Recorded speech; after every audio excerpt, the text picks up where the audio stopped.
Josh, misconceptions about BABA. Sure. There's a few common ones that we've seen. One very common one is mixing up the funding source and the rules which apply to what you can buy with that funding. So we'll have people asking things like, I'm getting BABA funding.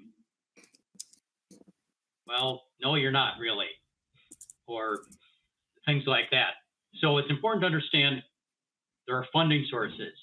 BEAD, the Broadband Equity, Access, and Development Act, is a funding source.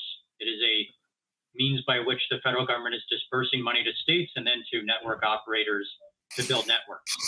There are other government funding sources for broadband. Some examples include ARPA, the American Recovery Plan Act, which has a couple of buckets of funds available, Rural Digital Opportunity Fund, or RDOF, Middle Mile, Tribal Broadband. So these are all funding sources that the network operator may be receiving funds from. Then there are rules which apply to that funding. BABA is a set of rules which applies to some of these government programs, notably BEAD. It is generally not retroactive, so there are programs such as the programs under ARPA to which it does not apply. So it's important to understand the funding source you are receiving from to know what rules apply to it. Again, BABA definitely applies to BEAD. So then BABA, which is one set of rules, also has these waivers.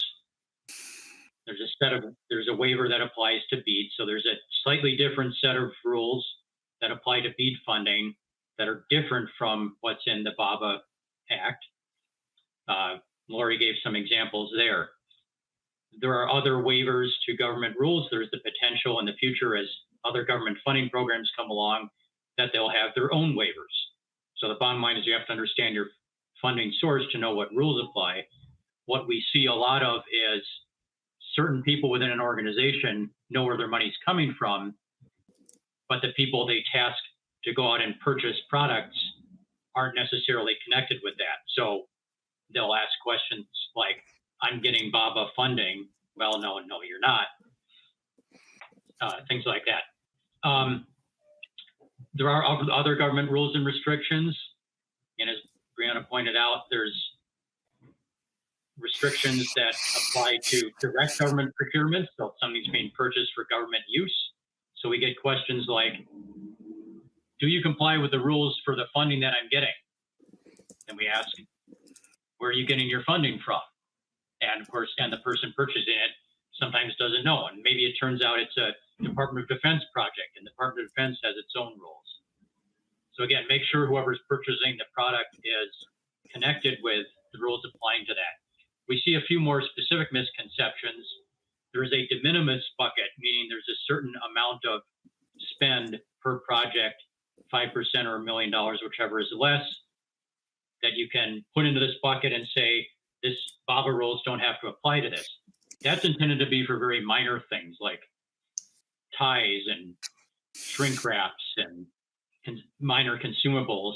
It doesn't mean, oh, I can buy fiber optic cable and put in this de minimis bucket and not have to worry about things like that. We see misconceptions about how it applies to fiber optic cable. The final cable construction step being done in the U.S. is not sufficient. There are cablers who use overseas optical fiber, make a cable of it, and say, well, this is U.S. made. Well, yes, it may be U.S. made at the cable level, but it is not complying with BABA or with the BEAD waiver. So there's a lot of misconception of, there are some vendors out there saying U.S. made, and they're being honest, but it's not the same as BABA or BEAD waiver compliance.